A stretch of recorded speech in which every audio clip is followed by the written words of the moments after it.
Hello guys and welcome back to the channel. My name is Mitch and today I'm going to be teaching you one thing that will save you a lot of money. And that's how to fake a lower f-stop in any lens that you're using. But it's just an illusion. This isn't a replacement for any sort of expensive lenses. It's just a way of getting by for now if you don't have the money to spend on those lenses. So there's my disclaimer. So using the techniques I'm going to teach you, you can fake different lenses that are at a lower f-stop, giving the illusion.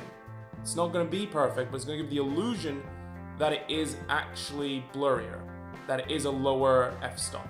First thing you're going to do, if you're using a zoom lens like I was using my 24-105, is you're going to lower the f-stop and then you're going to zoom in as much as possible so that you're going to go on to 105. Next, what you're going to want to do is you're going to want to get closer and closer to your subject.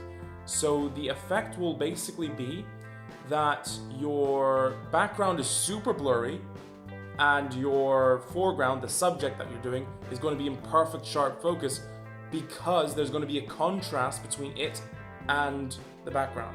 Next, what you're going to want to do is you're going to want to switch to manual focus. The reason you're doing this is you don't want autofocus to mess up your shots, you don't want to have to rely on it, you want to be able to pinpoint exactly what it is that you're going for so that you know you have it in focus. To have something with a lot of texture, which is going to help, and a lot of like soft diffused light, which is also going to help. And all the combination of all these three is going to create the illusion of a sharper lens, even though you don't have one. Right now, I'm going to put some stuff up on the screen. There are going to be images taken kind of side by side. I've done a little bit of tweaking on the exposure, so full disclaimer, but I haven't changed the sharpness.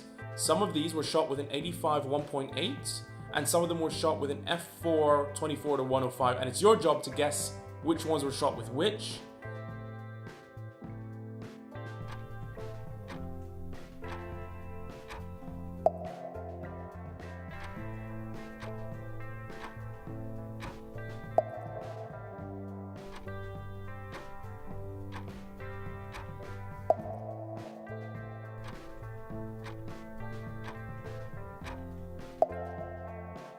So side by side I have on the left the 85mm, on the right the 24-105, and as you can see there's not much changes except for the exposure, right?